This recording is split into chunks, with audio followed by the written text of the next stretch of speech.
Diesel വിലവർദ്ധനവിനെ തുടർന്ന് KSRTC അടച്ചുപൂട്ടൽ ഭീഷണി നേരിടുന്ന സാഹചര്യത്തിലാണ് മാനേജ്മെന്റ് അടിയന്തര നടപടികളെടുക്കുന്നത്. ഇതിന്റെ ആദ്യപടിയായി KSRTC സർവീസുകൾ വെട്ടിച്ചുരുക്കാനാണ് തീരുമാനം. ശബരിമല തീർത്ഥാടന കാലത്തിനായി പമ്പ ഡിപ്പോയിലെത്തിച്ച 458ഓളം ബസ്സുകൾ തിരികെ മാതൃ ഡിപ്പോകളിൽ എത്തിക്കേണ്ടെന്നാണ് നിർദ്ദേശം. പകരം അറ്റകുറ്റപ്പണികൾക്കായി ഈ ബസ്സുകൾ വർക്ക്ഷോപ്പുകളിൽ എത്തിക്കണം.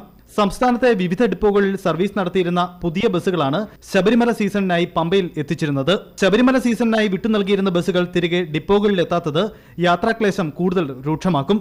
പ്രതിസന്ധിയുടെ പശ്ചാത്തലത്തിൽ വരുമാനം കുറഞ്ഞ സർവീസുകൾ റദ്ദു ചെയ്യാനും KSRTC തീരുമാനമെടുത്തിട്ടുണ്ട്.